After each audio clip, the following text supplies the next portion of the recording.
It's not easy keeping track of exactly who has promised what to whom in the race for the Democratic nomination.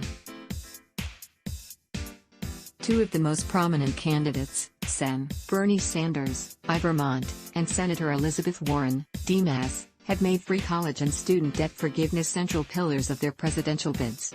But the UK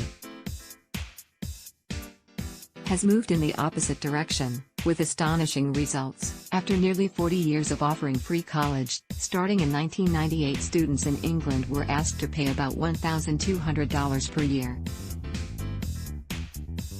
Since then, tuition has risen to $11,000 per year. Students in England now leave college with around $60,000 of debt on average. A government-backed loan scheme means graduates only start repaying that debt once they are earning more than $30,000. Any debt that remains after 30 years is forgiven altogether. The Scottish government has devolved power in this area and operates a different system.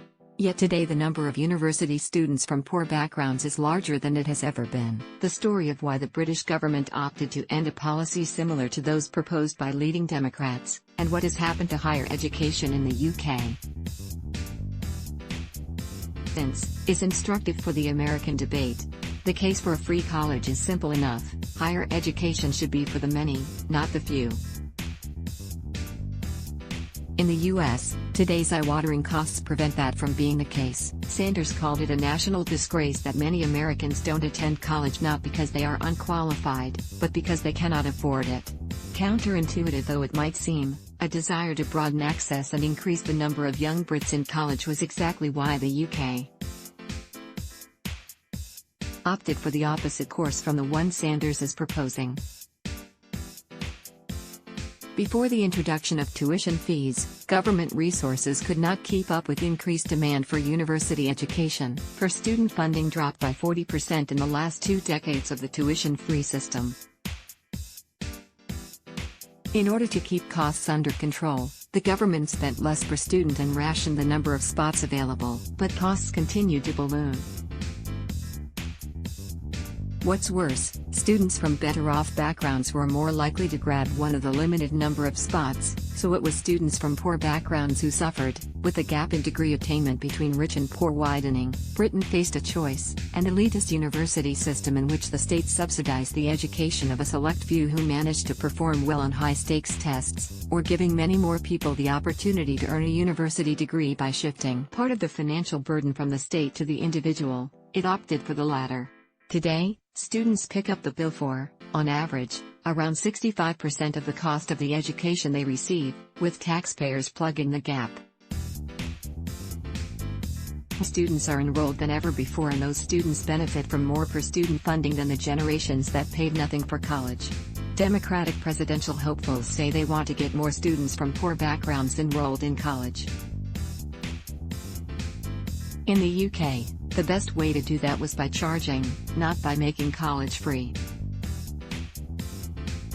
In the last decade, the number of 18-year-olds from low-participation poor neighborhoods going to college has increased by 75%, and over that period of time, funding per student has risen by a quarter.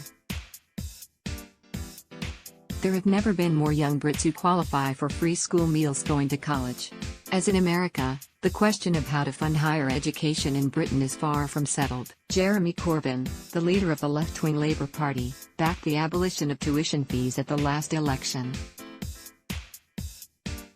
A recent government review of the system proposed a series of modest reforms to address concerns over the current system. One concern centers around the affordability of the current system, given that the government can't know with any certainty how much of the tab it will have to pick up. A report published earlier this year by the London-based conservative think tank Onward forecast that just 17% of graduates will fully pay back their loans. There are persuasive principled objections to taxpayer-funded college. If the individual accrues the lion's share of the benefits of a college degree, why shouldn't he or she bear the cost? Asking taxpayers to fund universal free tuition means asking, for example, A farm worker who earns the minimum wage to pay for the education of a student from a wealthy household en route to a high-flying career in law or finance. You don't need to be an avowed free marketeer to see the problem here. None other than Karl Marx raised a similar objection when he said if higher education institutions are also free, that only means in fact defraying the cost of education of the bourgeoisie from the general tax receipts. But let's assume that those problems aren't fatal to the case for free college. The problem for the likes of Sanders and Warren is that they cannot escape the affordability dilemma that makes it very hard for free college to live up to its promise.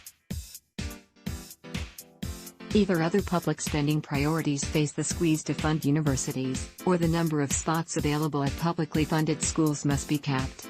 In other words, students paying their own way need not be a barrier to achieving the stated aims of the tuition abolitionists.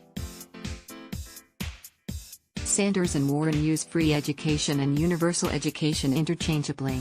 The UK story is a reminder that often those aspirations aren't complementary, but contradictory.